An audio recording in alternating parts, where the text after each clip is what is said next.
La menthe, c'est probablement l'une des plantes les plus faciles à cultiver. Elle pousse vite, elle demande très peu d'entretien et surtout, elle se bouture extrêmement facilement. Aujourd'hui, je vais vous montrer comment transformer quelques simples tiges en plusieurs nouveaux plants. Et on va tester 2 méthodes, le bouturage dans l'eau et le bouturage directement en pleine terre.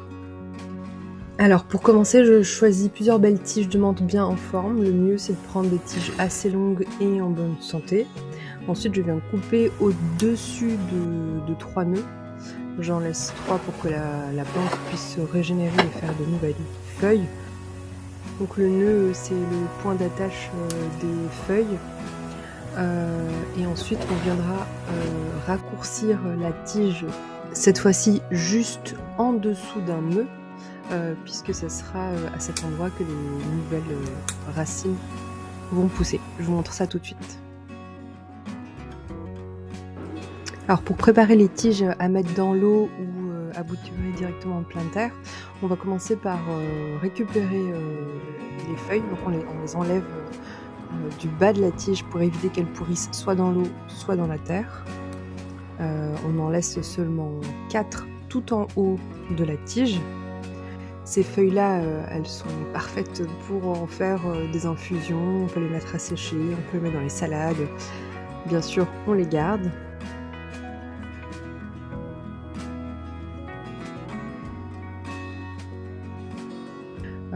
On peut aussi enlever les toutes petites qui poussent entre les autres feuilles. Et ensuite, je viens raccourcir les tiges déjà coupées parce qu'en fait, les racines vont pousser que vraiment au niveau du nœud et que ce qui dépasse, ça risque de faire pourrir la tige. En tout cas, je trouve pas l'intérêt de garder une aussi longue tige. Donc vraiment, je laisse peut-être 1 ou 2 centimètres juste en dessous d'un nœud. Donc pour la première méthode, le bouturage dans l'eau, il faut tout simplement placer les tiges dans un verre avec un peu d'eau, sans immerger les feuilles, et ensuite on place le verre près d'une fenêtre lumineuse, mais sans soleil direct.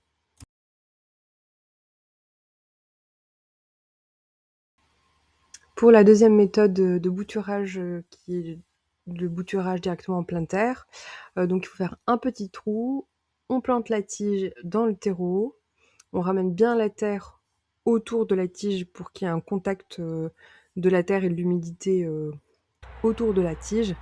Et ensuite, il faudra arroser abondamment et tasser légèrement la terre autour. Donc le terreau, il doit toujours rester légèrement humide pendant les premiers jours pour aider les racines à se développer.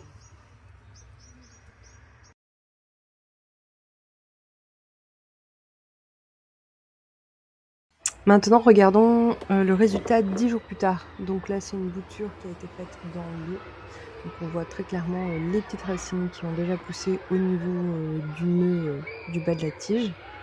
Donc je pourrais déjà le rempoter, mais je vais attendre un petit peu avant qu'il ait de plus grandes racines. Mais pour ces boutures, je vais attendre encore 1 à 2 semaines de plus avant de pouvoir les replanter en pleine terre. Maintenant, on va regarder comment s'est passé le bouturage en pleine terre. Du coup, j'avais mis 2 tiges. Il y en a une qui me semble mieux se porter que l'autre.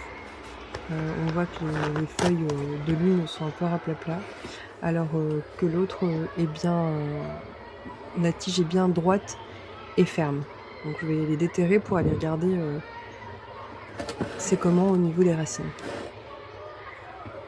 Je vais venir délicatement tirer sur la plante en même temps que libérer les racines de la terre avec mon petit bâton pour aller voir ce qu'il en est en dessous. Mais vu comment il y a de la résistance, je pense qu'il y a quand même un peu de racines. Donc là, on le voit bien. Les racines ont poussé au niveau des 2 nœuds qui étaient sous le niveau, enfin sous la terre. Donc là, on le voit mieux en zoomant, mais elles sont moins longues que celles qui étaient dans l'eau. Mais bon, la petite plante a quand même l'air de bien se tenir. Donc je la remets bien comme il faut, ses racines bien dans la terre. Par contre, pour tige, on voit bien qu'il y a aucune racine, qui a poussé et donc c'est pour ça que la plante, se maintenait pas très bien dans le pot. Du coup, je vais la remettre en place bien profondément et je vais bien arroser pour, maintenir, le terreau humide et favoriser la pousse des racines. Donc on a vu que les 2 techniques de bouturage, fonctionnent très bien. J'ai quand même une préférence pour le bouturage dans l'eau puisque ça permet de voir, les racines apparaître et suivre, du coup, la pousse des racines. Alors que la technique du bouturage en terre directement, ça évite, l'étape, de replantation.